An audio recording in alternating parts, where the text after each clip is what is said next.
This is who we are and what we are. Um, so I'm a host, and David is a host. He's a copyright attorney. I do podcasts. Terry, who you've been talking to, is our guest. He's the AI Keynote Hall of Fame speaker. He knows a lot about AI, and his partner Gina is here. I didn't get the feedback on her in time to put her on the slide. And then, of course, Stacy is amazing. She's a really super great speaker. And she, as I said, she has a very successful podcast that is very niche oriented.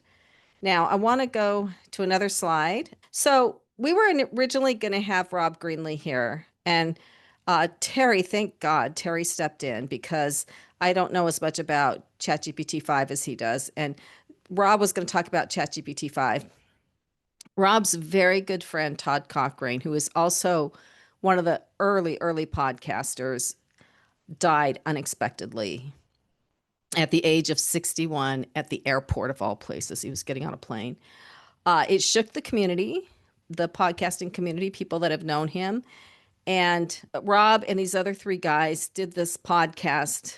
It was the new media show was Todd and Rob Greenlee. So they did this podcast shortly thereafter. And it was very, very heart-wrenching to hear Rob at the beginning.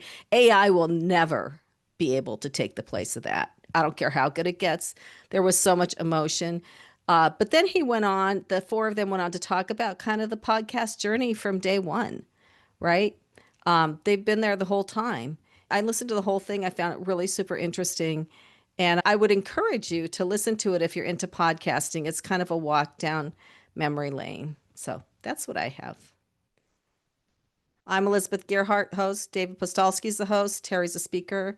Terry's partner Gina Carr is here, and Stacy's a speaker too. Terry, do you want to start with ChatGPT 5? Sure, exactly. Well, ChatGPT 5 is the new kid on the block. Been around for just actually a couple of weeks now, but it is amazing what it can do. And they keep changing it from making it better all the time. Gina and I work in our group showing people how to use it. And we're particularly oriented toward how do you use this as an entrepreneur? Our group is called Stark Raving Entrepreneurs, and that's what we use, AI and other tools, so we can make sure that we get the right results for you. What I want to do tonight is show you some of the things that the nerd in me just really loves about ChatGPT 5 that can really help each of us in learning and in some other areas. Most of us, I would dare say, coming to this meeting, would consider ourselves lifelong learners. Just because you went to school and you studied history or you studied politics or you studied English or something, it doesn't mean it's over. Too many people look at it as if that were an inoculation. Yeah, I had history. Yeah, I had it. No. This is ongoing. And now with the tools of AI, think about it. Never before in history have we been able to be in a position where most anyone in the world can learn from the very best tutors, experts in almost any field, whether that person's with us today or maybe they're no longer with us. Done the right way, we can use that to learn about important topics. I'm working on Spanish right now. I live here in Orlando, Florida. Spanish is a good language to know. Plus, I've spoken in Mexico a few times. And for me, I want to learn. I got a long way to go, but I'm enjoying it. And one of the nice things about working with ChatGPT, it can help me learn that. And with this new version and a new feature that they have in ChatGPT 5, it allows you to let your learning continue with an excellent instructor who would understand, in my case, English and Spanish, and be able to remember what I did right and where I need a little bit of brush up on it. We know with learning languages, it takes effort. It takes us time to work on that and to make sure that we can go back and work with it. So what I want to do is I want to show you that and another feature of this that's in ChatGPT 5. And then I want to make sure we have plenty of time for questions, because your questions matter most. So let's see, I think I have permission to share my screen. If I can, I'm going to go ahead and do that right now. And here we go. All right. And Elizabeth, can you see ChatGPT 5? Does it say, how can I help you, Terry? Do you see that on the screen? It is, yes. Excellent. Wonderful. That's a positive. I love it when it works. Hey, when it works, that's really good. Those of us that have worked with technology know what I'm talking about. There are other times when you, shall we say, you add many new colorful words to your vocabulary describing the ancestry of this computer. That seems to be working just right. So we're going to go with it. Let me give you a little overview on ChatGPT 5. Up here in the left corner, where it says that, I got a little down arrow key. When I click on that, it shows me a few settings that it has. And something on this is kind of special. They have not done this with ChatGPT before. Now they're doing it. Now with ChatGPT 5, notice it goes with an auto, which is where I normally live. I find that generally takes care of most of my questions. If, however, I want something that's going to be right away, I don't need an in-depth answer to find out, okay, what is the temperature right now in Orlando, Florida? I don't need to go in-depth and take 13 minutes to find that out. I would just switch over to instant if it's something like that, some real quick answer. And then Thinking Mini helps literally to think it through. One of the things we can do now with ChatGPT, this goes way beyond a Google search that we're all familiar with. And we still love Google, but the Google search is kind of going away. And the good kids over at Google are doing some amazing things also. That's a whole nother discussion. But the Thinking Mini gives you the ability to think it through, to say, like in my journalistic background, we'll do a lot of, yeah, but what about this? And yeah, but what about that? And how come this? Or what about that? One of the things I like to do is when you're going to make a decision, this helps me, maybe this would help you as well. When you've got to make a decision about something, should you go with option A or option B? And there's pros and cons on each of those sides. You can use the thinking portion here if you want to do it real quickly within ChatGPT, and it can help you quickly. Or if it's a little bit more serious, you might want to wait for some better answers that will take a little bit longer. And by a little bit longer, it could go 10 minutes, 15, 30 minutes, which seems like a long time when we think about AI. But think about it for a moment. When you're going through this thinking and you're doing research, Gina and I are doing a lot of that with our clients now, doing real heavy duty research.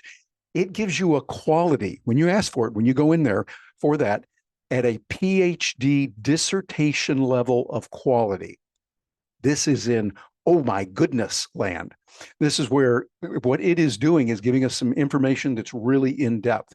I would encourage you, matter of fact, for everyone that wants to participate, I'm going to give you a homework assignment. I want you to go back tonight after, don't do it right now, but later tonight when we finish, go back and pull up ChatGPT and go through solving a problem. Or here's a real clever one you can use. Think of a controversial issue. We won't have to think very hard in today's world. Something that's controversial where people have opinions, very sharp opinions on this side of it and on that side. And let's say you're on that side, whatever it is. You're there. You can say, I believe this and this and this about this issue. Tell me what the other side thinks. Tell me why they think that and what is their reasoning behind that. And now, oh my goodness, this gives you a wealth of information to see what things are like. And maybe, hey, if we're fair-minded, we'll say, maybe I ought to consider that. I learned, by the way, y'all should have talked to me when I was 18. I knew everything then, or at least I thought I did. But now as we get older, some of us realize, okay, I got a lot more to learn. But with this, you can do a thinking back and forth. What if I do this? And if I do that and it gives me an answer, I go, yeah, but what about, and I can go back here. ChatGPT gives you that ability to do a lot with it. And then there's the pro version, which you can do that and upgrade to it. The upgrade will run you $200 per month. And I don't know about the rest of you, but where I grew up out in the country, that was what we called serious money. And so serious money could be there. However, when I went to business school, they told us the cost doesn't matter as much. What really does matter is the ROI. So for instance, David, let's suppose you and I were in a business deal and I say, it's going to cost you $200 a month. That might be a lot of money. Or I say, hey, $200,000 a month. And I don't know what your situation is, but let's just say it's 200,000. That'd be a lot of money. However, if you knew you got a pretty good chance of eventually, after a couple months, building up something where you're going to get about $20 million a month, hey, that's a bargain. So you want to look at that. So I would suggest, not telling you which way to go, anyone which way to go, but I would say before you look at it and go, oh, $200, that's too much, or $20, too much. Look at it from a business point of view. What are the benefits I'm going to get from that? And here's what I'd say, prove it to yourself first. Get one of those for maybe a month, and then make, those of us that are entrepreneurs, get out there and hustle and make it happen. Give yourself 1 month to just hustle like crazy, like never before, and say, okay, I'm paying the $200, because next month you can drop it. But you might want to try that if you ever wanted to. That's fine. Do you want to go back to what you were saying before? Because then I can edit out the Yes, nasty let me go back and stuff start on that again. with the great editing tools that AI has. Yes. Okay, when we look at ChatGPT right here with the legacy models, this is something that they brought back after they released version 5 and they took these off. Many people said, hey, wait a minute. We really like this. We like 4.0. We like 4.1. 0.3, really good for in-depth research. And 0.4, many, they all had good advantages. And the folks at OpenAI, the people that own ChatGPT, were wonderful. They stepped back and said, okay, we made a mistake. We're going to fix it. Rather than try to fight and say, no, we're right and you ought to do it our way. No. They did the right thing, and I applaud them for that. They brought it back because many people still want to use those for whatever reason. They have a reason they want it. So ChatGPT, Open Office AI said, okay, we're going to let you come back. So this is available here. These are now available. I found that just for me, auto tends to work for most of the cases where I need it. But if I've got something where I need to do some real deep thinking, well, I can come in here for that.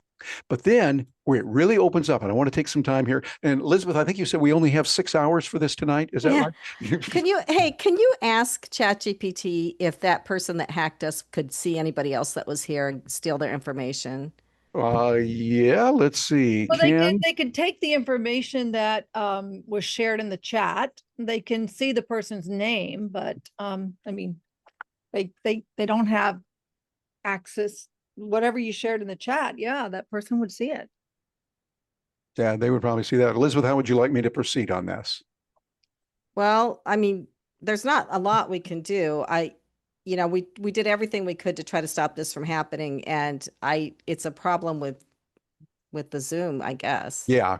And I would suggest one thing I would do is the two of you talk, but also the folks over at Zoom know what to do on this. They know the technology. And I would just set up a meeting with them and say, help me on this. What can we do? And they might say, oh, there's this and that. And don't forget this setting over here. I have it recorded, so I can send it to Zoom. So, okay, so we're losing people for the meeting. I'm sorry about that, you guys. It's people do stuff like that, and I wish I could control them, but we can't. Yeah. Okay. Well, we'll keep an eye out for that and be aware to adapt and adjust as we go. And if you really feel uncomfortable being here, we are recording this, but we'll take the nasty part out of the recording. Yes, we can omit that part and give it to, shall we say, a clean copy. Yes. That will work very nicely. Okay, well, now one of the things I want to point out here, this within ChatGPT that is really amazing is right here where it says ask anything, and you'll see the plus sign. When I click on that, look what it gives me. Some real nice capabilities here that we could go easily an hour on each of them. I won't do that, but I want to give you an overview so that you can go through and take a look at this. First of all, I want you to see over here on the more. This is something that excites me and all of us. As I was mentioning before, kind of leading up to this, there is a feature called Study and Learn. Study and Learn built in there to take a Socratic method of teaching, not just giving you an answer, which is what we're used to in Google. If we go to Google and type in what is the capital of Russia, it'll come back and tell us Moscow. Okay, that's good. It's accurate. Nice. But with Study and Learn, if we want to learn a particular topic, we can tell it to formulate the questions for us and give us quizzes, give us studies and tests so that we can follow it. If we're in the case of me, when I'm working with the language, I'm in the process right now getting this set up so that I can speak to it and say, how do you say such and such phrase in Spanish?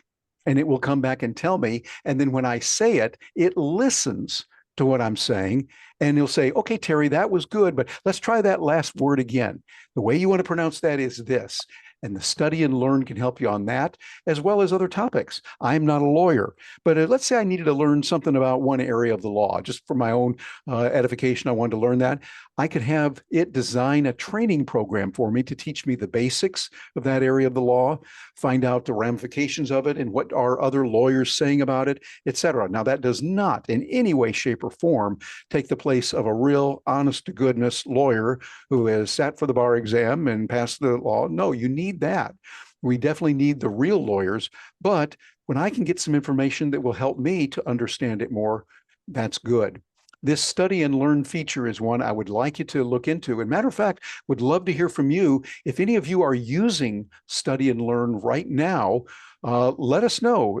Let us know how you're using it and what's helping you with that. A good way to do that might be, Elizabeth, if it's all right with you, maybe in the chat. If someone has that question, we could then bring them on or so. Elizabeth, would that be okay with you? Yeah, absolutely. So if somebody wants to chat a question, Yeah, and just keep an eye on that. That would be real good. And while we're doing that, let me show you one other thing, because I know I only have a short time here. I want to show you something that is just jaw-dropping amazing. Look at this where it says use connectors down here toward the bottom, right above the word more. Use connectors. Well, what in the world does that mean? Well, let's see. I'll click on connectors. And I've already loaded it here, and look what it has given me. Whoops, I just turned it off. Use connectors, and then I'm going to come over here. Yeah, there we go. I have connected my Gmail, my Google Calendar, my Google Contacts, which I'm not using a whole lot right now, but I want to get into it, and my Google Drive, so that those articles that I wrote in Google Docs, if I need to pull that up, I can find it. And that calendar, you want to see, gee, when was that meeting I had last March with Martha? And you put that in there, have it look for that meeting, and you can pull it up and see when it was. And then with Google Drive, many of us are using Google Docs to keep notes.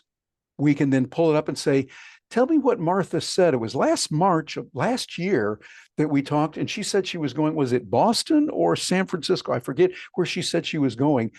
It can find that and bring up that information that we need. This is pretty amazing, giving us the ability to tap into what Google has. Many of us are using Google and are using that for a lot of different features. It's nice, but that's not the only thing. Look, you can see it has Box, which I don't have right now, Canva, which I'm not connected right now. And look at this, Connect More. This is what they also have down here as connectors, so that you can tap into it to get information vital that you got over, say, in Dropbox or in HubSpot or GitHub or Outlook email, Outlook calendar, Teams, and SharePoint. All of these, and Notion, of course. All of this is available. So this is giving us the ability to use ChatGPT as not just something that's giving us a lot of nice answers. Yeah, it does that. But even more, tie into vital information we need when we need it. Well, This Terry, is really yeah. good. Yes, please Yeah, go ahead. Terry. And Stacy could speak to this too. So Stacy did a presentation on Google Notebook LLM where you can Yes. store a lot of your information. So a lot of people now are doing their own, what they're calling their own GPT, like they're taking all their own data and putting it in one place and making it searchable using these functions. That's kind of like what you're doing right there, right? Yeah, there's some similarity. You're able to do that. Now, you would want to set up some of the program or some of the protocols for privacy and protection. This is something we want to not share everything with the world. Obviously, if I've got communication, let's say on a Google Doc with a client with private information, might be financial information. I am not a lawyer, but if I were a lawyer and consulting with someone, there's information that should not be revealed to the public. So we want to make sure that that is private. That's something that's not my area of expertise, but I want to look into that and make sure that we get that, because obviously when they built it, they're well aware of privacy issues and know about what to do and particularly what not to do. But I would love to hear from others on how you're using some of the creative ways you're doing it, and any questions that you might have about that. I think I've got just a couple minutes left, and I want to make sure I stay right on time. Okay, so let's look at the chat. There are two questions, Terry. One is about the privacy you just mentioned. Someone said, Malak Atut said, what kind of security protocols do you use once you have these connectors active? Yes, what I would do is there's some tools within ChatGPT that I'm looking into right now to get and want to check with them on that so that you can make sure, for instance, that you don't share everything with the world. That is critical. There's ways that you can, it sounds like a nice thing to share my information under the settings and in the security area. You'll want to make sure that you say, no, I do not want to share what I have with the world. If you set those in there, then you are able to keep the information to yourself, which is good. Also, given the fact that you're using computers and it's changing all the time, and we know quantum computing is on its way. There are those who are way smarter than I am in this. That's security is not my area of expertise, but we know that that's going to break into some areas. I would say just be on the safe side and do not share things like your social security number, your mother's maiden name, those kind of things that are important and sensitive financial or medical information there. But I do know they have approved it for HIPAA, the health requirements. That's really serious, and that needs to be. And so when Open Office says they have done that, they're going to make sure that those are safe and secure so they can be used safely in a medical environment. I feel good about that. The jaded journalist in me would say, okay, let me look into that and I'd want to find out more about it. So that's what we're in the process of right now, both So, with looking at ChatGPT and talking with them directly. Yeah. So Terry, there's a couple things in the chat here. So I wish that we could have people just ask the question, but you saw what happened when we tried to do that. So you have to pay for version 5, right? I mean, I'm paying for it. Yeah, you can, by the way, you can get it costs $20 to get that. There is a free version of it though. So you can still use ChatGPT 5 for free. You are limited to the amount that you get. I forget the exact limit, but for $20 a month, you can get a wide variety of applications. Excuse And then, me. Oh, yeah, sorry, no, Elizabeth. Before we go too far, I just wanted to raise an idea because security is such a hot moment right now. Yes, yes. That Terry, it might be valuable if you show what you just said, where people could see in ChatGPT the security setting. Just to suggest an idea if you wanted to show that. Stacy, I think that is a brilliant idea. Thank you very much. What I'm doing here now, can you see my screen okay? Is it coming through all right? Yeah, it's coming through. I'm Terry. Okay, good, good. Just want to confirm that. Coming over here and I'm clicking on my name down here in the lower left corner of the screen. And what I want to do there is I'm going to go into settings, which is about the third one up from the bottom. Clicking on that, and you'll see that it has all the information here. I have a personalization that's available, and I have a notification. Where was that? Security. And the account. Oh, where was I? This is one of those things you do once. And oh yeah, here we go. Under data controls. This one sounds rather innocuous, like, hey, I want to improve the model for everyone. Oh, that sounds like such a nice thing to do. We're going to hold hands, sing kumbaya, and have a good time. Except that means what you put into your text and the questions you have is monitored and is open. Notice mine is off. I'm not trying to be a Scrooge, but I just want them to know that my information is not shared with everyone. That's exactly how you do it. Again, you'll go back to your name in the lower left corner, click on settings, and then we're coming down here to data controls. It sounds kind of remote and kind of like, what? Why would they do it that way? It seems like they ought to put something in there a little bit easier, but this is what it is. And once you know it, then we're a lot better off. So my model now is not being shared with the rest of the world. They are not training on what I'm putting in there. And Stacy, thank you very much for asking that question. so excellent. So I want to read a few things from the chat. We're getting really interesting comments in the chat here. So Okay. James Gershfield said he used the agent mode feature recently to gather information that is publicly available on the internet about competing book publishing companies. That is a great way to use it. Absolutely. Thank you for sharing that, James. Miguel Deval says he was using it to try and recreate Dungeons and Dragons experiences that players loved having with real DMs, dungeon masters. I want to know how I could better format the AI to have a structured storytelling design while expanding on unique personalities that could come up with different characters. Wow. Yeah. So I think you'd have to have a real sit down with Terry and Gina on that one. And then Megan Kroon said, what's one way I can use ChatGPT 5 to streamline my content creation without losing my personal voice? That's really good. Is that something you're going to speak to, Stacy? I'm sorry, it cut off. Say that question again. to use ChatGPT 5 to streamline content creation without losing their personal voice. Yes, I'll go into that and answer questions that I don't address to. Yes, there's ways you could So set that up so that it says, like, for instance, for me, I say I am a professional speaker, a journalist. I like this, and I like to come across in a fun, casual, funny where appropriate way. Meaning that then when it answers back to me, when ChatGPT answers back, sometimes it puts in some whimsical phrases or something that's easy. When I'm writing and send it through there, it will come back sometimes with something that it is thinking is funny. And I'll look at it and go, maybe not, and I'll change it back. But again, that goes back to when you're writing or producing, do not just copy and paste. You want to copy, paste, and then customize. Make it you, make it part of who you are and your feeling. And ChatGPT, like Perplexity and others, will remember that and put it in there if you want it to, so that it then will have your voice, your inflection, your ideas, and the way you want to do things.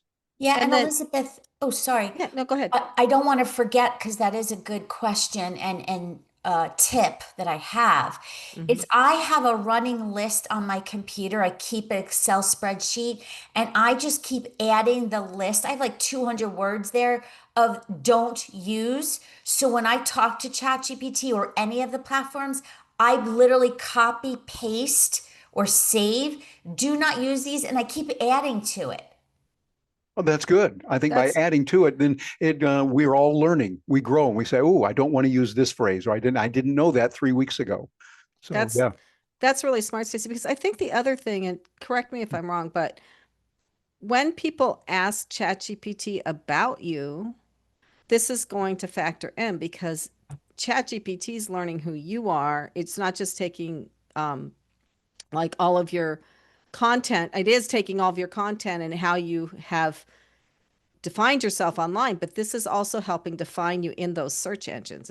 Do you feel that way too? Have you encountered that? Not only are you correct, but also for anybody like Terry and others, and I'm a speaker, when people are researching me, they're not going to LinkedIn or my website. They are Mhm. going to ChatGPT and saying, Mhm. who is Stacy Sherman? And deciding whether to invite me to their stage.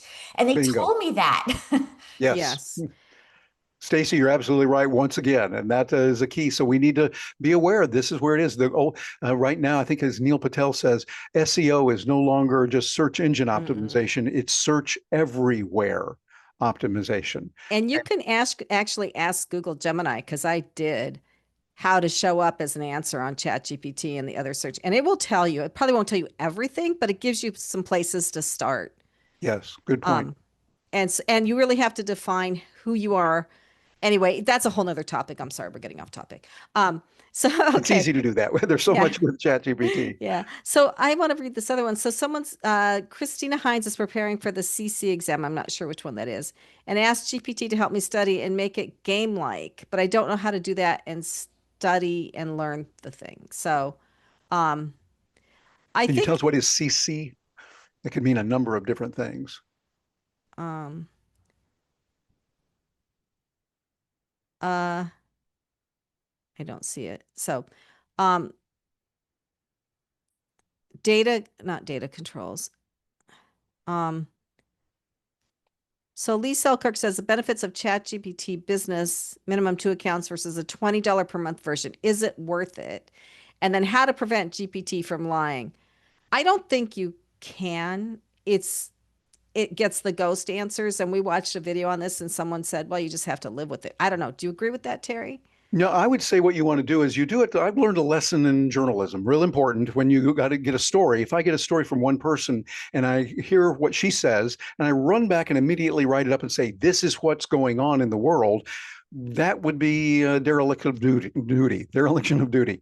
What you want to do is say, okay, she could be right. I don't know, but let me go talk to someone else who doesn't know her. They're not corroborating. And let me go talk to a third person. Rule of three is good. Now, could all three be wrong?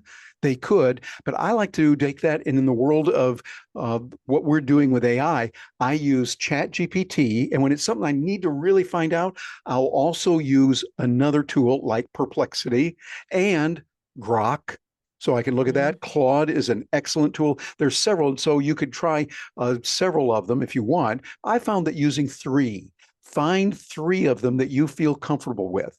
I use those, and I like Perplexity because it lets me jump into Claude or several others. Right. I And was I going to like, say that. Yeah. So one other thing, one other tip. Sorry, Terry, to cut you off. We had somebody on our radio show who was talking about it, and he said you can ask, how confident are you in this answer? oh, I like that. And I tried it, and it's really kind of fun. And I also, like you, I use ChatGPT. I use Perplexity, which also gives you a range of other ones you can use. And then I'm using Google Gemini now, which it used to be pretty bad, but it's gotten a lot better. Yes, really applaud the people at Google. They made some mistakes, they did some things wrong, and they cleaned it up. They came back, and I think that's really good. So using that and looking at different sources, one of the things you can say is when it comes back I like about Perplexity, it gives you the source. ChatGPT Yeah. is doing more of that now. So I can say such and such is true, but I'm quoting, this was said in the New York Times. Can the New York Times make mistakes? Hey, they're human beings. They do. Or this was in the Harvard Business Review, wherever I got it. Mhm. I can say this is where it was. So now, if I were writing a PhD dissertation, I can quote something, and if the source that I got turned out to be inaccurate, I reported what it looked like at the time was correct. But we can go back later with additional evidence, with new evidence, and say we stand corrected. That study that was done by Dr. Smith and Dr. Jones from East Wakahuga University, okay, we thought it was right. Now we have new evidence that shows otherwise. So, is there a way to integrate GPT with other AI tools? And CC is certified cybersecurity. Yeah, well, what it recognizes whatever you're doing with cybersecurity, which by the way, is real important. Applause to you. That's something that I know just a smidgen, really, really small amount about, but it's really, really important. I would want to look at it on having it act as an expert or a team of experts in cybersecurity, using the terms that you know are very important, the hot terms that are out there.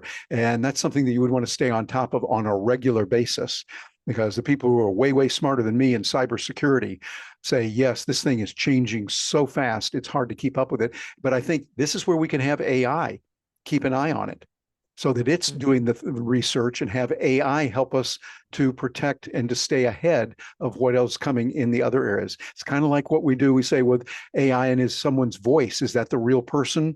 And when you get into real serious security issues, we would need AI to help us to determine, is that really the person's voice, or is it a 98.37% accurate, but not completely there? So Yeah. use AI to check out on the AI. So, thank you, Terry. So we have come to the end of your time. Well, your time as being the main speaker. Now we want to go to Stacy, Yes. and Stacy's going to talk about human and AI and how they work together, and how I don't. There's so much there. So hi, Stacy. Yes, hi everybody. Can you hear me okay? Okay, Yes. Yes. great, because I'm not in my normal speaker production room. So hold on, there's a Zoom message here. The host probably What does it say? your microphone if you want to speak. You can hear me. It's asking me to unmute. Well, that is Yeah, I bizarre. wouldn't. You're good. I think so. Okay, Someone used yeah. your name to hack. So you should just continue. Yeah. Lucky me. Yeah. Wow, talking about human and AI. So I don't have show and tell today. I'm really just going to speak to you from the heart and from experience. And or having used AI and technology in great depth in corporate America for a very long time, and now as an entrepreneur for the past 2.5 years, I've been playing with the Play-Doh as well. And I love it, just like you. But what I want to emphasize here today is that the importance of whether you're a podcaster or whether you're a business owner, there is a right way to actually fuel loyalty, referrals, and real growth. And it is not just, many people are thinking AI or human. And I'm here to remind you it's both and, not either or. So the way I want you to think about this in when you use the technology is, first of all, from a customer experience lens. Now, when I say customer experience, I want you to remember that if you're not, if you're just a podcaster, or if you're an entrepreneur, or if you're both, you have customers. Your customer could be a podcast listener. Your customer can be anyone that's buying anything from you, merchandise, anything. And it could be your partners, it could be your sponsors. So, my point number one is that you need to make sure that you are designing an experience for them in plural ways, that makes them want to come back, that makes them want to tell others. And there is a right way. So, let's talk about right way.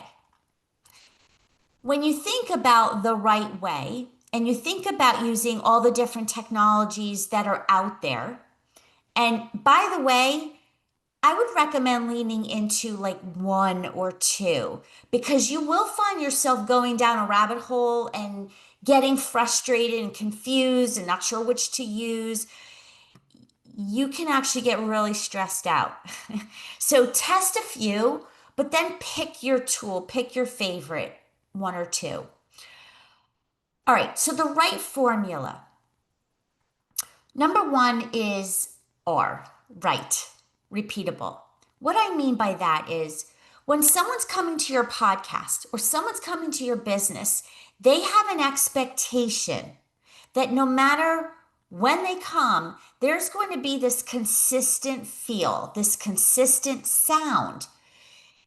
If you think about your favorite restaurant, you go there because you love aspects of that restaurant. And so it's the same concept that when people are going to listen to your show or do business with you, they want what they love about you. So if you're using AI to generate your content and it starts to sound like you and then not sound like you, their antenna is going to go up. They're going to start to question your authenticity. Who are you really? What is your message really? And that matters in order to grow your business and your show. So, are repeatable and that consistency in your message, and make sure it's sounding like you, your pace, your point of view. All right, I in right, intentional. So AI really helps you really scale and get a lot of volume and take advantage of getting out shows quickly. You can use it for trending keywords and look at your back catalog and see what kind of content did I miss and hone in on that. But each episode needs to have a very clear reason to why you're doing it, because the listener feels their time is well spent or not. So there's a lot of intentionality when you're using technology and you are the show, you are the business. And so when you're designing a listener experience, a customer experience, how they hear you, how they engage with you, make sure that you're very intentional where you use the AI and where you use your human voice and brain. G for generous in right. So generosity is really giving more than expected. AI can repurpose your episodes into the clips, into summaries, and give you some kind of short bonus content. But it's really about, the generosity is really about going up and beyond than what's expected. It's that discretionary effort that you are talking to your customer or to your podcast listener and giving them those extra tips that AI only goes so deep. It doesn't know you and your experience. That's not replaceable. So I say be generous with your time, be generous with your content, because if it's just AI, it's not really going deep enough. And that's what people want to know you for. And generosity is also, maybe you are giving them some extra content or extra ways to reach out to you. Generosity has a lot of meaning, not just in terms of money or discounts. All right, H in right. This is probably my favorite and most important, and that's really about honesty. Trust is the currency of referrals. You need to be open about how you are using AI and tell people that, be honest, if your show transitions from you to an AI voice that replicates you got to tell people what you're doing, because then they will absolutely leave your show. You will have loss if they feel duped. If they don't feel like they're feeling like they're not getting you. They want you. Now, it's okay to use AI. There's some security concerns I have, but like I said, let people know. And even if you're creating content, there's a fine line. Like, I use AI for show notes, but I also use my list of words that I tell AI don't use, because that's not me. I don't say words like I'm going to delve into this more. And I'm not going to use words like everybody's using, such as what matters most. I could read you my 100 list and you'll say, oh my gosh, yes, I see that all the time. And if you want to come across authentic, then make sure you're using your own list, not words that everybody else is using. And then the final word is transformational in the RIGHT. So we said repeatable, intentional, generous, honest, and transformational. And transformational is the ultimate goal. You're using AI analytics to see what really resonates for your audience, your customers.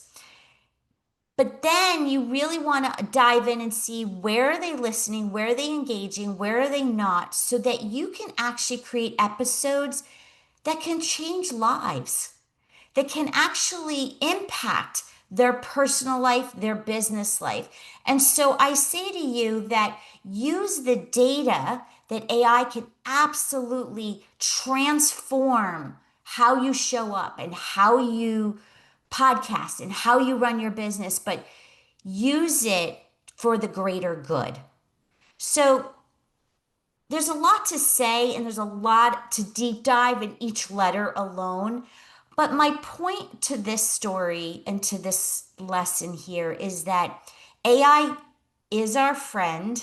We must not be fearful of it, because otherwise you will get left behind. But as you use it and as you practice, make it sound like you. Tell people what you're doing so that they can really believe in that they're getting you. But when they're not getting you, they also understand that, and they'll be forgiving when they know.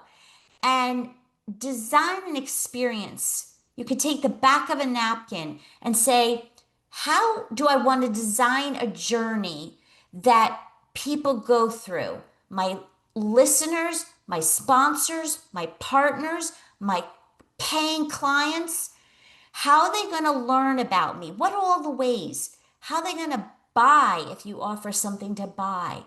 How are they going to get and use and access, pay, and get help, as we know as customer service? How are they going to experience all that with you? Design that with intentionality, and then validate with people that what you design is actually how they really want to interact with you. So I'll pause for questions, but it's the human and the technology, both and, not either or.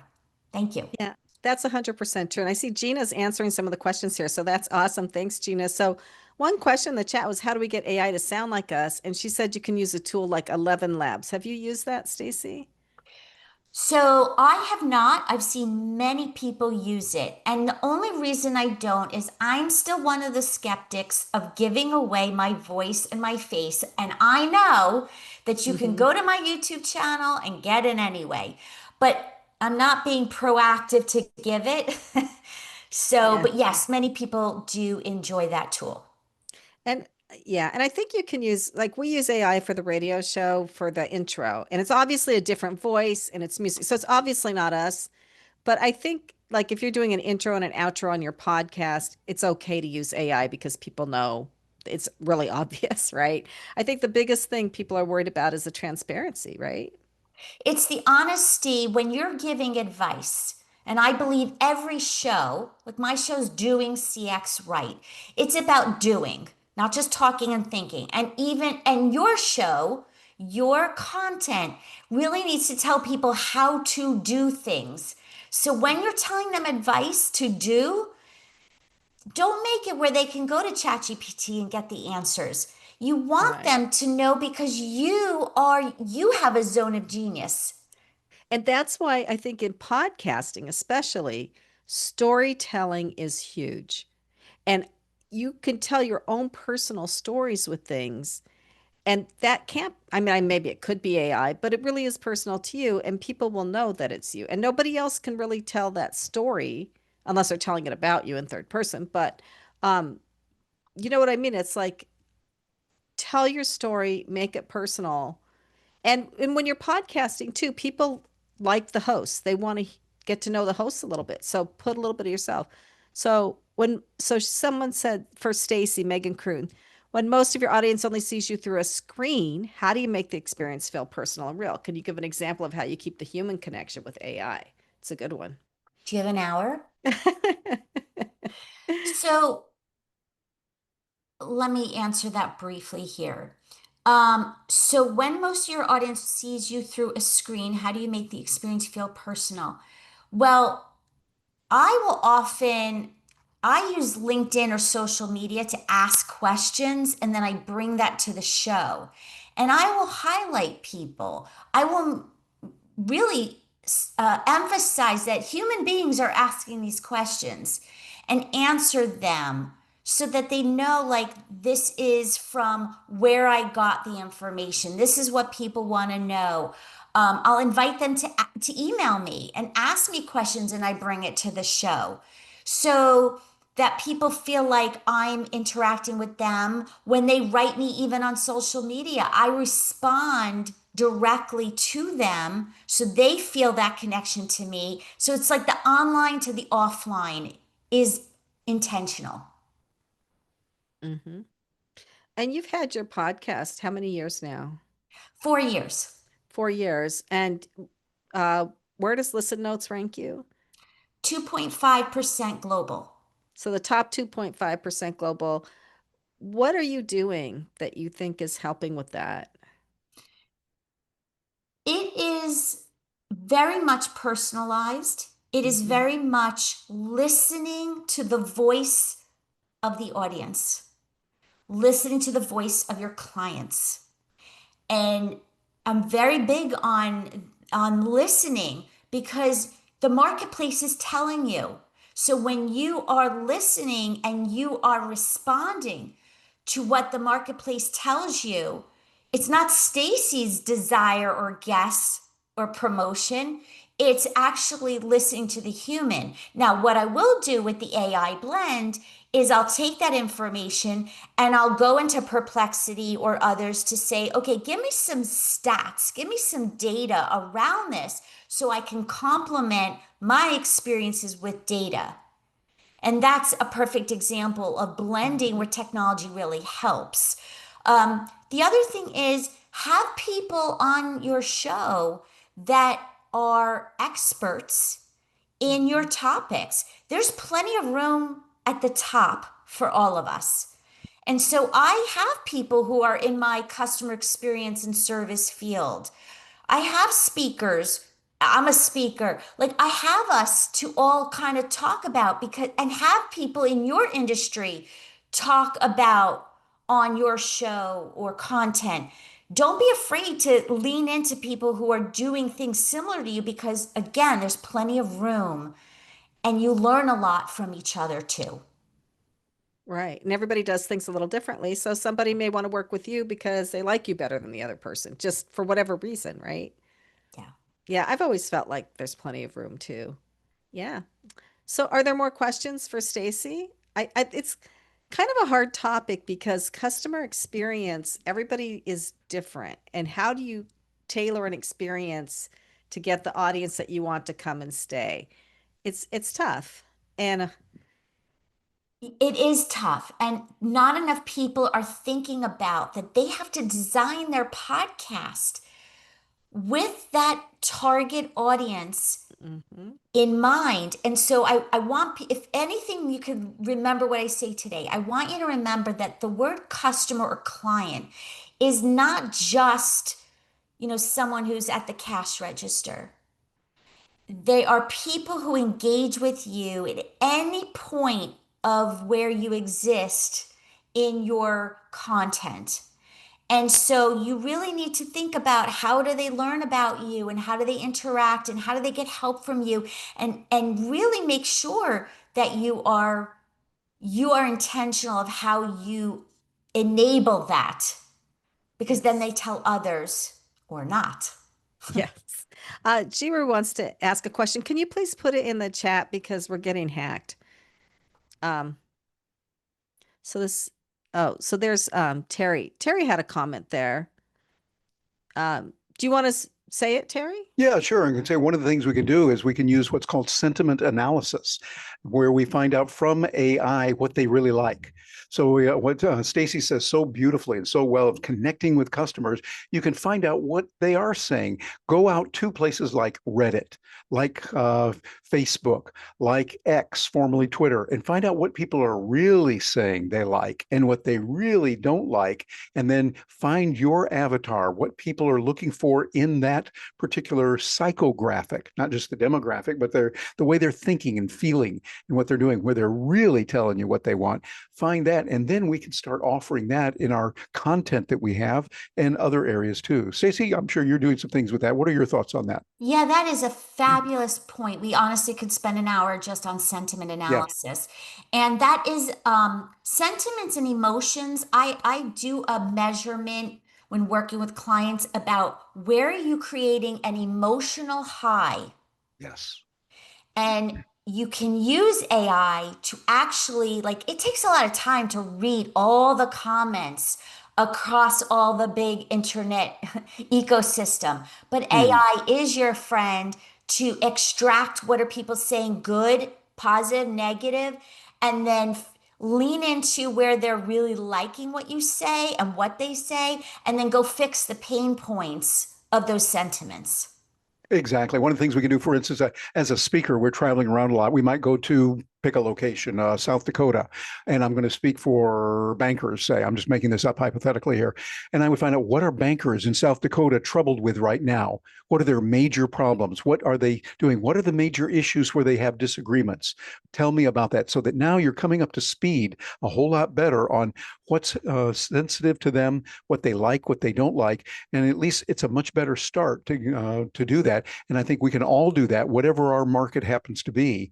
Use ChatGPT and the other LLMs to help us find out, what are people really feeling? What are they really saying?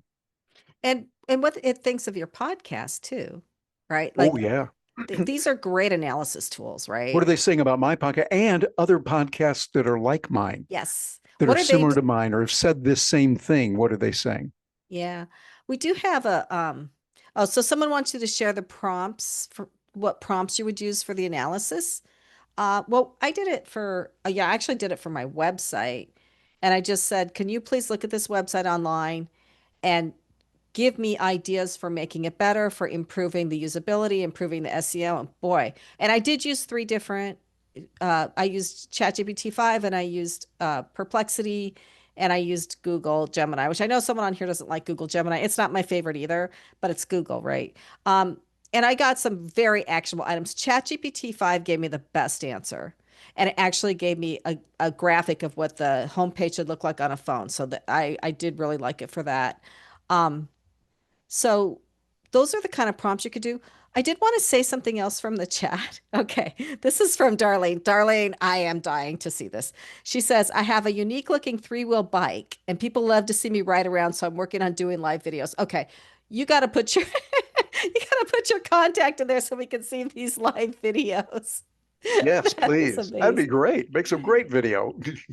Yeah.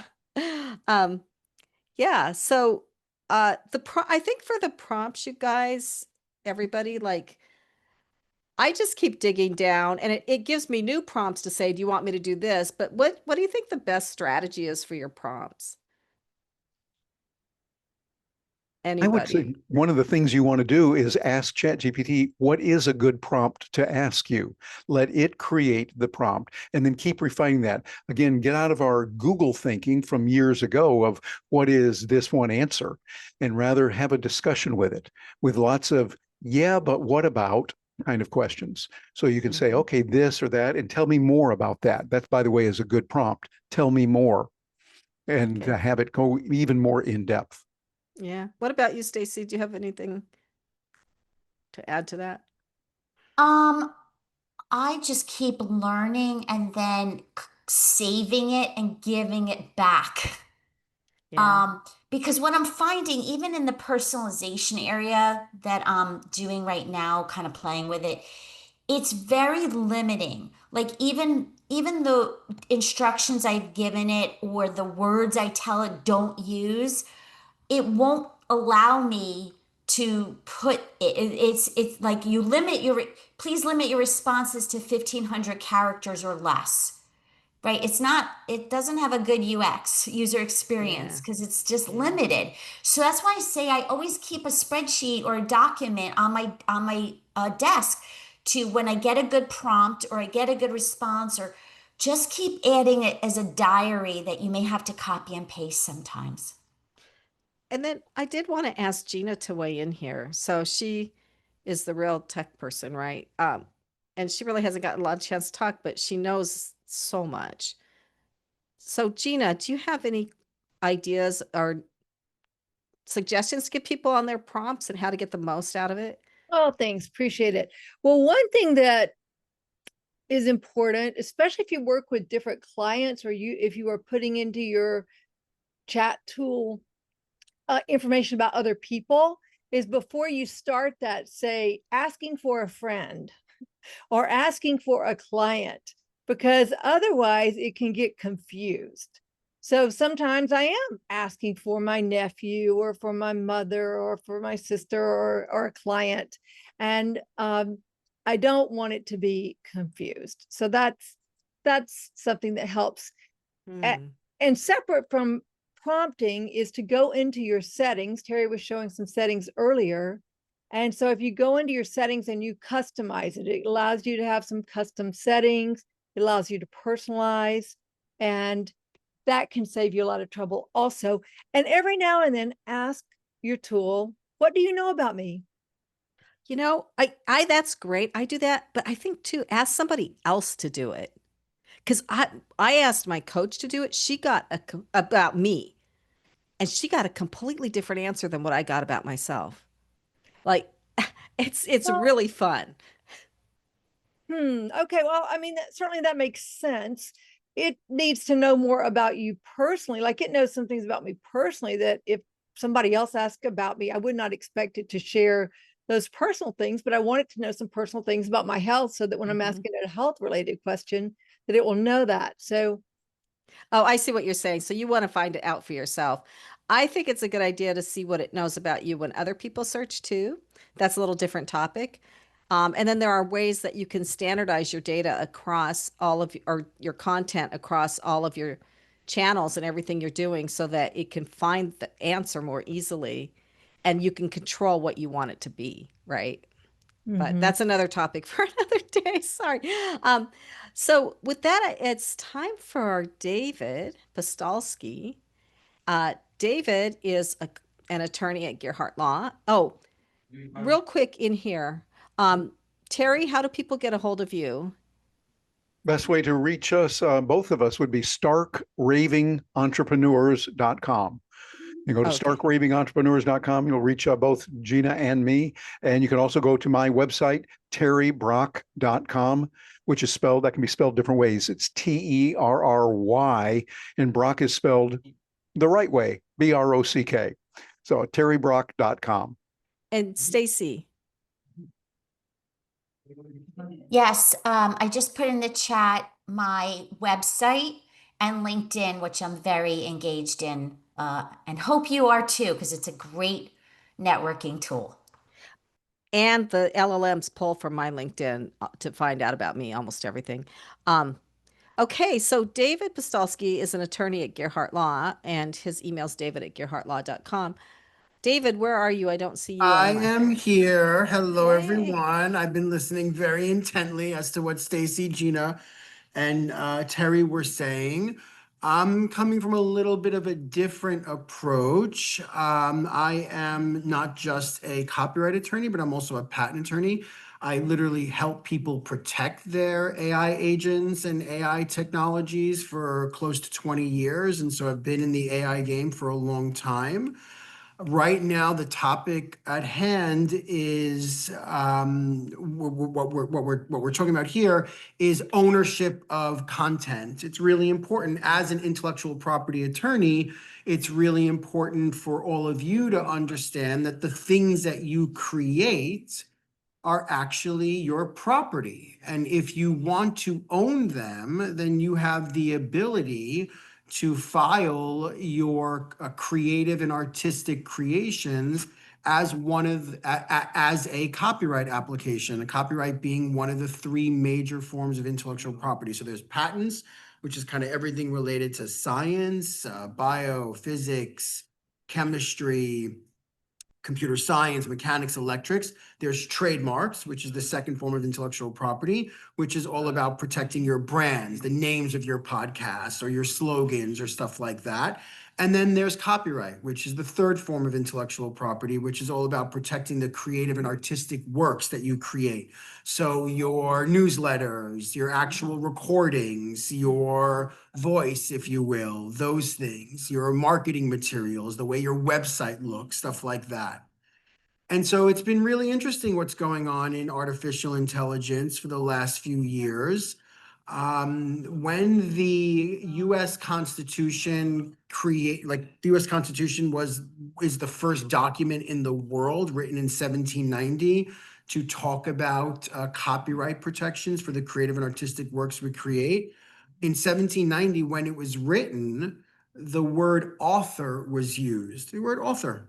Like today that is a human being, right? At the end of the day, in 1790, when it was created, our founding fathers said that if you're an author of some sort of content, right? Content's king. We love content.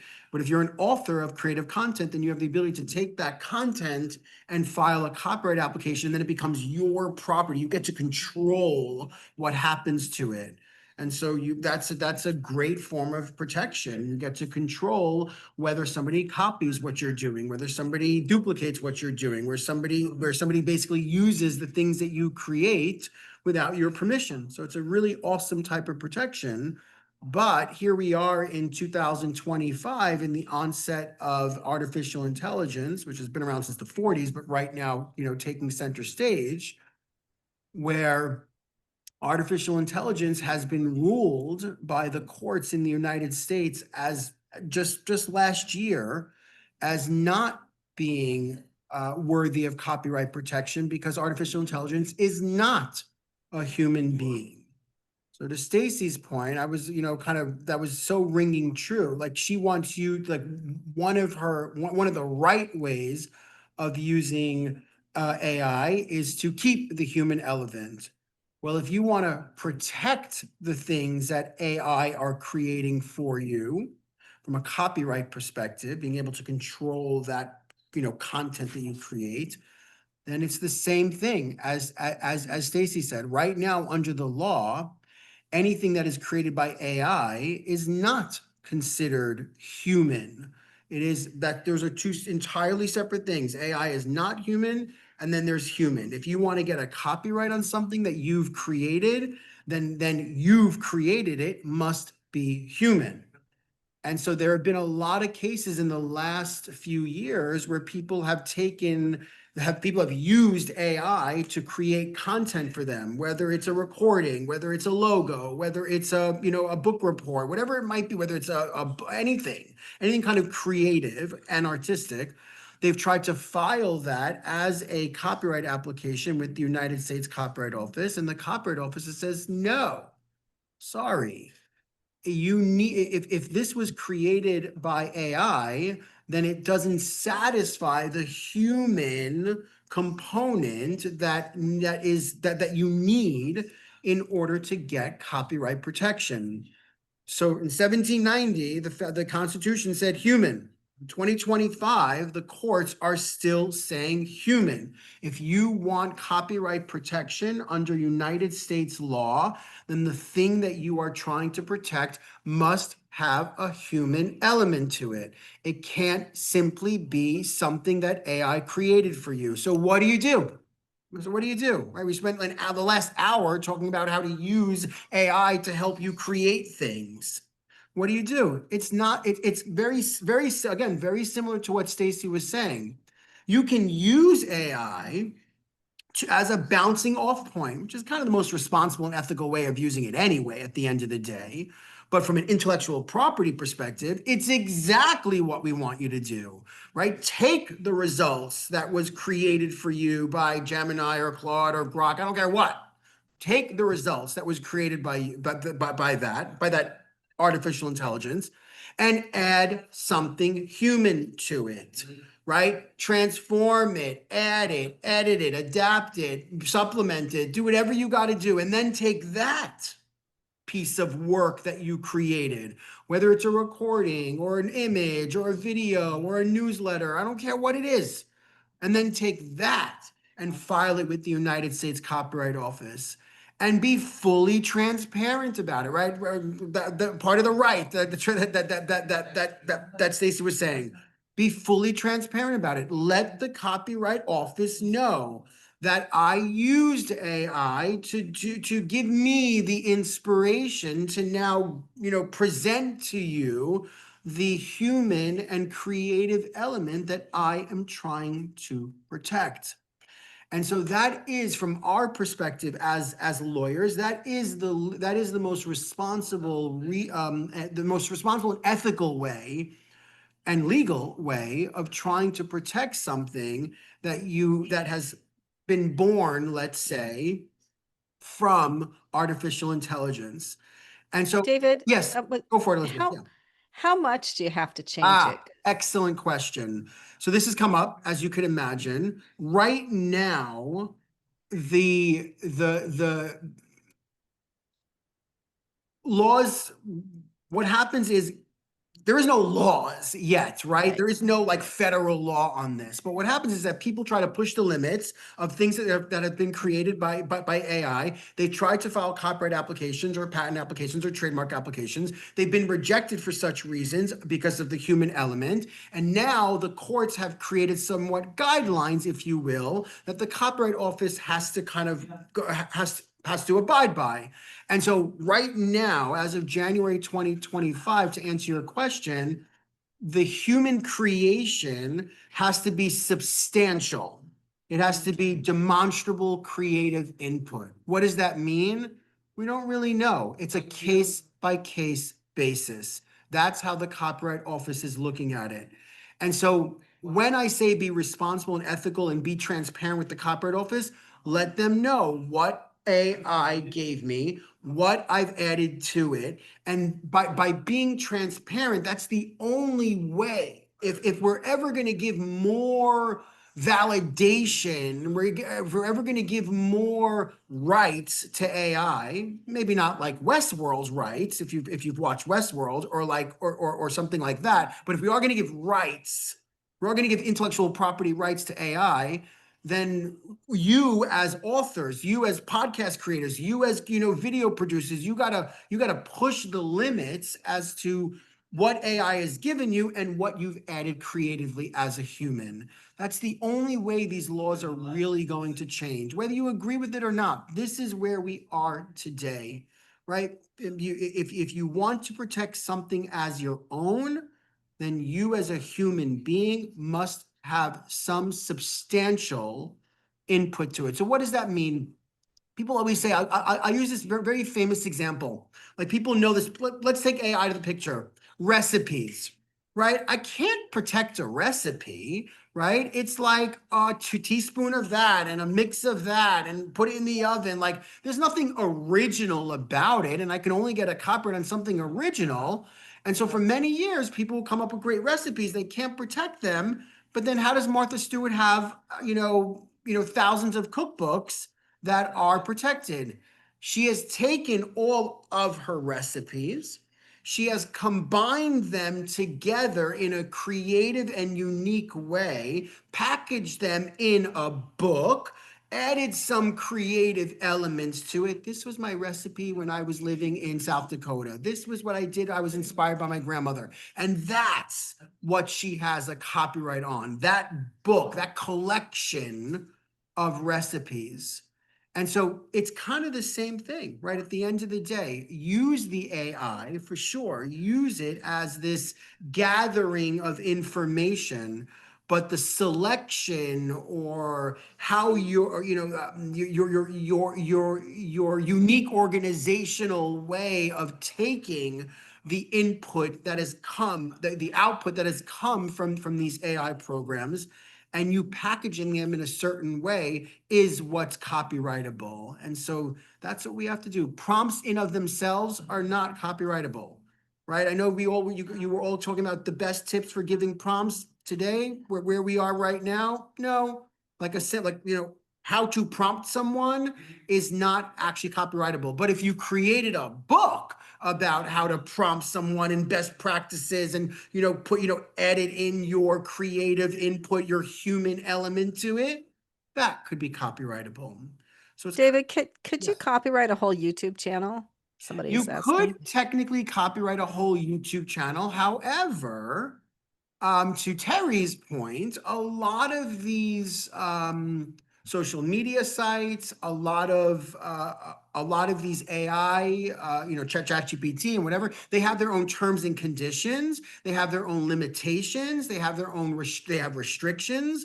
And so YouTube, has their own restrictions. You have to really read them, because possibly what you're posting on YouTube, you might actually be giving up the right to it, right? That is the catch-22 of social media sometimes, right? I can't, I can't conceivably protect everything I'm putting out on social media as my property, because that would be possibly financially not possible. But at the same time, I want to use social media because that is the way to market. And so you have to balance that, right? There are plenty of content creators that protect every single video that they create. And there are some people that just throw shit at the wall and let's see what happens, Maybe it's going to make me an overnight sensation and I don't have to worry about copyright. But do you? Like at that point, you probably do, because these Yeah. are usually good problems to have. Right? When your podcast is doing awesome or your product is selling amazingly, that's when people come out of the woodwork and try to copy and trade off of your goodwill and try to duplicate what you're doing and can outmarket you or outsell you. And the only way in the world to stop someone from doing exactly what you're doing or something similar is to have the registered form of intellectual property, period. Like there's no other way in the world to stop someone from doing what you're doing, from creating what you're creating, from, formulating what you're formulating, from designing what you're designing. Pick the verb. There is no other way in the world unless you have the registered patent, trademark, and copyright. So if you're okay with people duplicating you and not being able to go after them because you don't have the registered copyright, and that was the risk that you took by using social media or posting on YouTube, God bless, right? At the end of the day. But if you So- want the ability to stop them, to take back the things that you created, that you owned, then you need the registered form of intellectual property. And the only way to get that in today's world, from a copyright perspective, is to have a human element to it.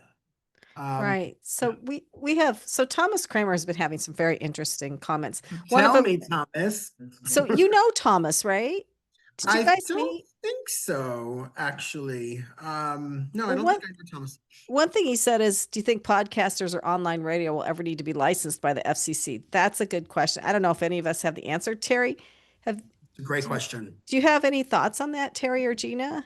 Well, I don't know. It'd just be my personal opinion. I would tend to want to lean toward as much freedom as they can get. Let them have that. As far as protection, we're living in a world where, for instance, we go over to China or to Russia, and I've got works that I've copyrighted. Well, they can take it and reproduce it very, very quickly, and there's not a whole lot we can do about it. We're becoming more international, and so we can pass all the laws we want here in the States, but that's not going to be held up around the world. So I don't know. From a pragmatic point of view, David, seems like we would need to do something else. What are your thoughts on that? Yeah, well, listen, copyright, any form of intellectual property is what we call territorial. So if you want protection in China, you need to take your US copyright and file it in China so that you're able to go into a Chinese court to stop the Chinese infringer.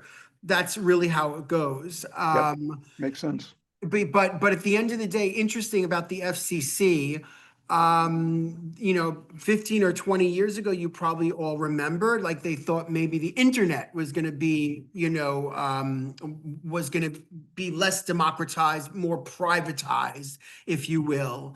And that never happened. But listen, Right. podcast yet, right? Podcast that always kind of, that issue always comes around election time for sure. It really depends on the president that you have in office, which makes perfect sense. But podcasts are becoming like TV. Like people are not even watching TV anymore. They're listening and watching podcasts, and which means that if it's going to go the way of popularity in terms of like TV, then it probably will come under the FCC at some point. They will try to privatize it, or they will try to control it in some way. And so we have to. I think everybody has to. You don't have to prepare. You don't have to prepare for that now. But again, another reason to try to own as much as you can when it comes to your podcast. Maybe not every single episode you get copyrighted as a recording, but your branding for sure.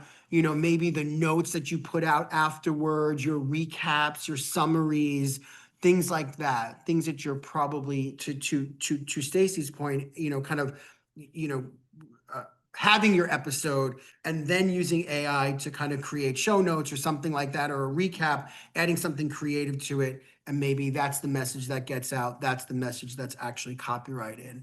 I don't know where it's going to be. It's definitely a wild, wild west for sure. With any Yes. new technology, podcast is new at the end of the day. Well- It's the new kid on the block for sure. Yeah, and when Rob Greenlee comes back, he might have some thoughts on that too, because he's Yeah. been in podcasting since before it started. Like he's one of the pioneers, so he might have some thoughts. But there is another question that I think is a really good one from Megan. As a new creator, what's the simplest step I can take today to start protecting my content legally? Yes. So a few things you should be doing. You should probably be putting yourself on some sort of schedule because copyrights cost money. If you're going to do it yourself, it's $65 each creative work. Not too bad. If you're going to hire an attorney, you're going to pay a few $100s for that. But you should at least start keeping meticulous records and finances and kind of work in the copyright protections that you might need as as the cost that you'll need to kind of start your business. It's like every month, let me protect what I did in the last month, as opposed to kind of looking back years and trying to protect everything at once. You should also be filing trademarks on the actual name of your podcast. You should also be trying to control the content as much as possible, right? The access to the content, right? So maybe you're asking people to, click a certain link, right? You want to track, is my point. You want to track the people that are kind of viewing you, your followers. You want to try to understand who is listening, who is downloading, who is accessing, because if you ever have to go after an infringer, you kind of need that chain of custody, if you could, to show that, oh yeah, they accessed me and then they copied me. So if you can try to track that. And so you can do all this with you can probably do all that with AI actually. But that's one way to kind of, those are a few ways that you can start now. So we have a couple other. Oh, sorry. We have a couple other questions that kind of go along with this.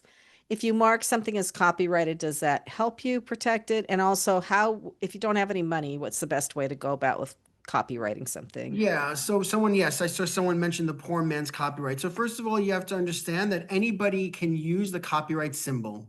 The moment you create something, you are the copyright owner. Which means you can use the circle C.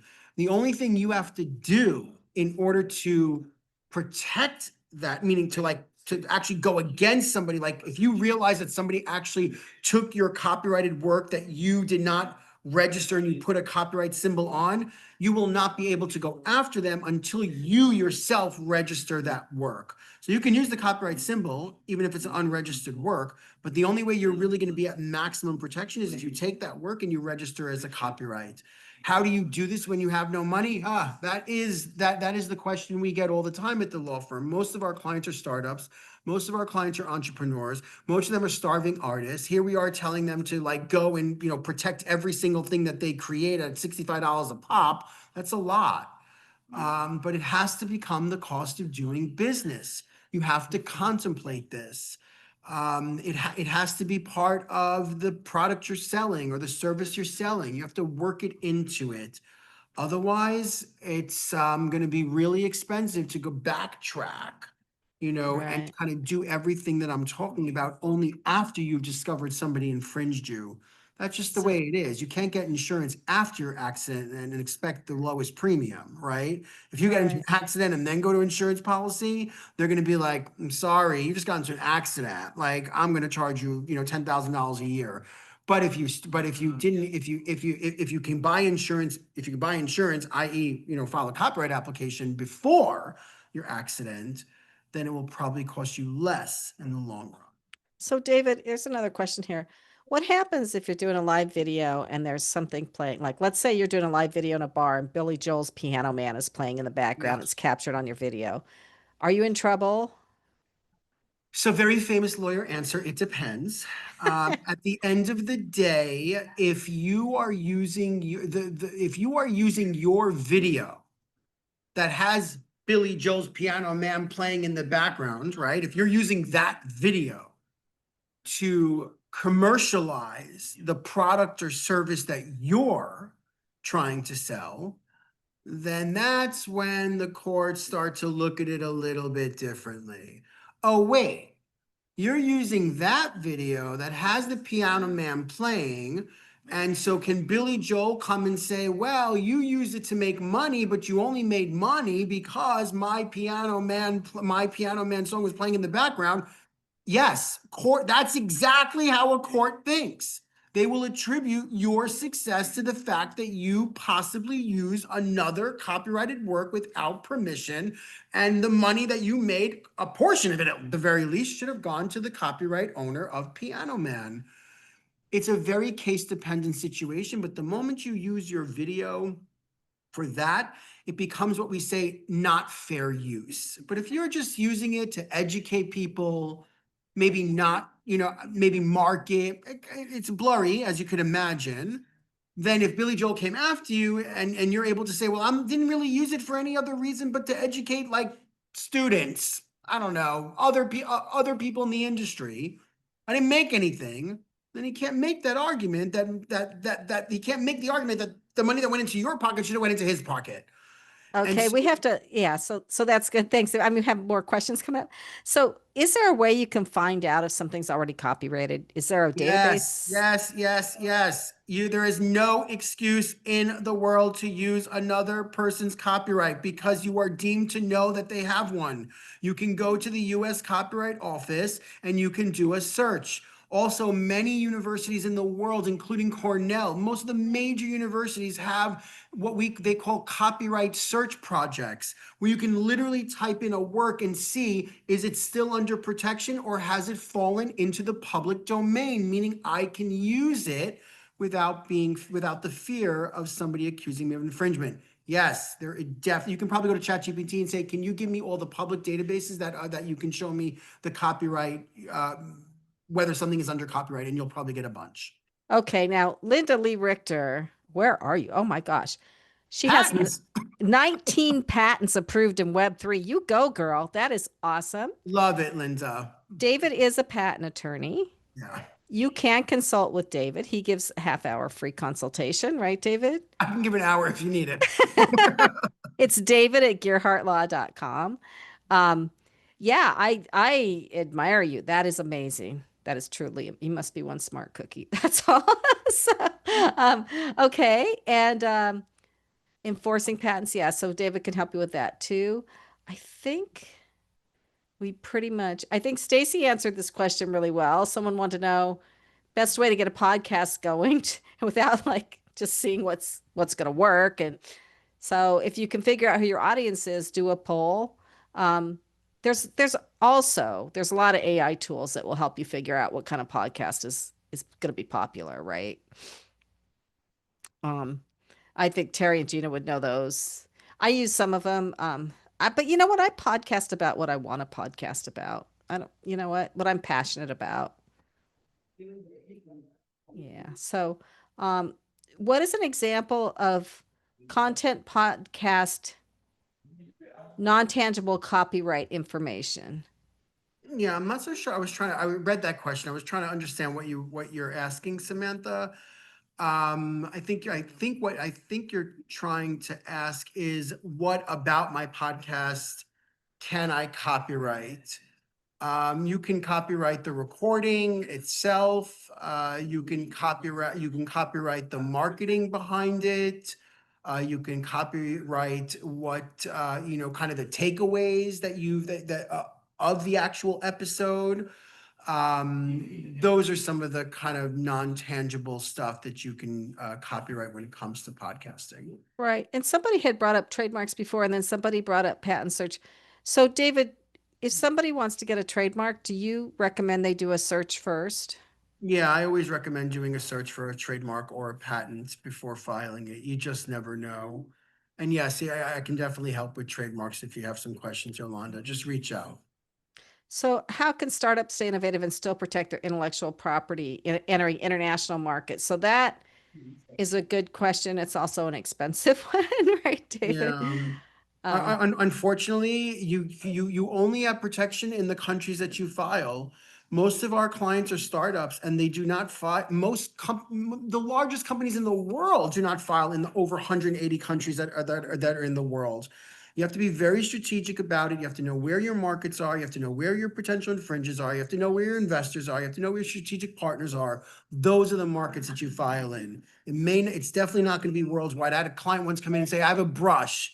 Everybody has hair. I got to file my brush everywhere. I'm like, really? That's not really what that would be cost prohibitive. You have no money, right? At the end of the day. But why don't we focus on the countries that spend the most money on beauty products and file the brush there, right? Where are you manufacturing? Manufacturing in Singapore, your brush? Let's file the patent there. Let's file the trademark there. So it's kind of the same thing. If your podcast has an amazing audience in in China, then you should probably be looking to protect your podcast somehow in China as well. Things like there are 248 countries. That's yeah.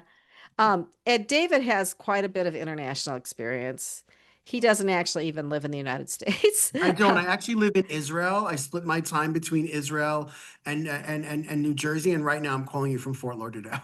But he also travels the world giving presentations on this stuff and keeps track of the international. I don't know how many countries has Gearhart Law filed in, David, would you say? We're probably maybe about 180 at this point. Right. So we have associates in other countries that help us file over there. So, yeah. So as far as the international stuff, talk to David. If you have questions, he's happy to sit down and talk.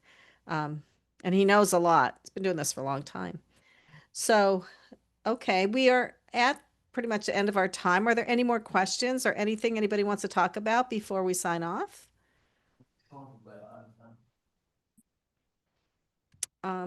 So Darlene says, David, come to upstate New York. Beautiful here. Where in upstate New York are you, Darlene? I'm just curious. Like Monticello, or we're talking more upstate? Saratoga. Saratoga County. Yeah, it's beautiful up there. And And as I've said, I will, yes, the recording. So I will put the recording of this on the Gear Media Studios YouTube channel. Um, and I'll send out an email and I'll have the links in there. I'm going to take the recording, I'm going to get the transcript from Descript. I'm going to put it through ChatGPT and I'm going to ask it to make sure that it keeps track of all the links and anything anybody, and it'll have the chat and pull out everything. So, because if what I used to go through, like a couple of years ago and do this all myself, now I just put it let chat do it for me. Um, so yeah, so thank you everybody for coming. Sorry about the little snafu. What is that? Snafu in the beginning. That will not be in the video on the YouTube channel. And thank you to our speakers, to Stacy, to Terry, to Gina, to David. Oh, here's something for me. What's one thing you wish every new creator understood about building a media brand from scratch? I will tell you the one thing is you have to have marketing. I agree. It's Yes, absolutely. I think we all kind of agree on that. And what I'm finding with people that come to me for podcasting is they have wonderful ideas, they have a beautiful voice, they're very eloquent, but they don't know anything about marketing. And really to stand out in today's crowd, like I said, when I counsel people on podcasting, we build marketing in from day one. Anybody else? Uh, Yeah, most important because there's a lot of people doing it. Podcasting is wonderful that people have a chance to express their opinion, their voice in a variety of ways. That's great, but that means there's a lot of people doing it. And so the way you're going to stand out from the crowd is to market and market in a favorable way. There's places you can do that. Place that I regularly go when we speak, and Stacy is there as well. Podfest is a good place to mhm. learn about marketing your podcast. There are many other places too. Find something that works for you. I'd like to just add, please don't be shy when it comes to LinkedIn. I know many people focus on Instagram or Facebook, but if you have a business, even if it's, an entrepreneur, solopreneur, you need to be on LinkedIn. And Yes. there's a right way to use LinkedIn, but don't be shy of it, and happy to, share more about that with anyone. Don't be, it's a tool. It's a really helpful tool. Yep. And Very powerful. you can get good podcast guests from LinkedIn too. And so Jerry wants to know, how can I market my digital content? Well, you can ask ChatGPT. Oh, local chamber of commerce is good too. Um, but every time I have a question, I've gotten so lazy. I just go to ChatGPT and I start there, and I go to actually I start with Perplexity, um, Yep. and then I listen to a lot of experts. So I do listen to podcasts, and we interview a lot of really smart people on our show too. Are you Um, using Perplexity Labs? no, I'll have to check into Oh, that. write that Ooh. down. And that is powerful. That's a whole nother section. We've used that and blow away our clients with how much good information we can get. We're talking PhD dissertation level quality. Perplexity Labs, LABS. Okay, and Gina says Perplexity comment. So Thomas, what Comment. is IN? He I says, Stacy, I could write a book on using IN successfully. Oh, LinkedIn. LinkedIn. Oh, oh, LinkedIn. Okay. oh, okay. Oh, maybe that's an L. Yeah. Yeah, there's whole courses on LinkedIn selling and sales nav. David's played around with Sales Navigator some. Oh, it's Mhm. their logo. Oh, okay. Thanks, Thomas. Uh, so yeah, so there are so many resources out there. I do love one thing that Stacy said. I mean, not all the stuff she said, but pick a lane and stick to it, right? So, you could get lost trying to use all these different tools and figure out how to get your stuff done with them, but just find one. I like CapCut for editing because I love the user interface. So find something that you think has a really great user interface. And if I can jump in here, I noticed we had a comment. Comet is paid browser. Yes, it is. And it was available only for $200 a month. Then they opened it up for 20, and now they have opened it up for $5. $5, and they pledged that $4 of that will go to the artists and go to the content producers. Mhm. It's a browser that works and does very well. So for $5, you can get one of the best browsers out there that does a whole lot more than just browsing. And that's a whole nother section. Go to the University of YouTube and look up that. And I've got a video on it, and many others do too. Right. So we have their Canva and Perplexity Pro, and what is Perplexity Labs? I mean, we can do a whole nother show on this. We might have to do that sometime. Yes, we probably will. So thank you, Oh, and everybody. also on the other three things that were just announced, probably within the last hour on AI. Brand new stuff somewhere it's come out, I'm sure. Oh yeah. I mean, everything's always, I went into Descript to edit something, and now they let you make avatars that they say speak, but it didn't work very well for me. I don't know if I need to get a higher level. And what was funny about Descript, I had my marketing assistant who's in Colombia, and I asked it to make an avatar that looked like me, and it did. And then as she and I were talking and trying to get it to do stuff, it changed the avatar to look like her. It was so funny. So it's kind of got some glitches still. Oh, here's lovable.dev. Yeah, anything you want to share, put in the chat, and then that'll go into the notes, into the email that I send out. And I think Santo Carter asked about Perplexity Labs. That's for research. It's for high level quality research. That is amazing. Bounce over there if you've got a Perplexity subscription and play around with it, and do a YouTube search on it. And one thing we didn't hit on, and it's kind of off topic, but oftentimes like I'll get stuck with a programming problem that I wish my programmer could do, and I will ask for instance, I asked ChatGPT 5, can you tell me how to extract information out of an email in Zoho and populate the fields in my CRM? And it gave me the program to do it. Actually gave me the code. And so, and Claude is supposed to be the best for code. And then Very good. what I wouldn't do, I mean, I wouldn't do it myself because I don't know enough about it, but I could take it to my IT person and say, do this.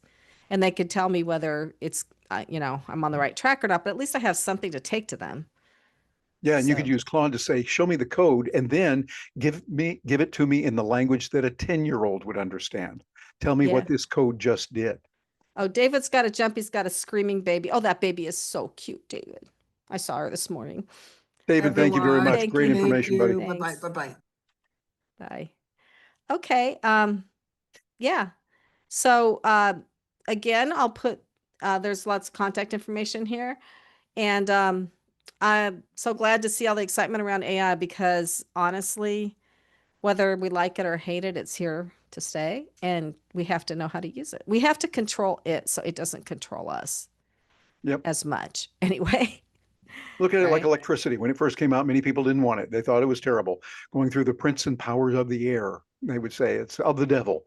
Well, we use electricity now. We've learned it. Is it dangerous? It can be, but we treat it and use it right. Yes. Okay. So thank you, everybody. Next month, we're going to have another event. It's going to be about making your podcast last.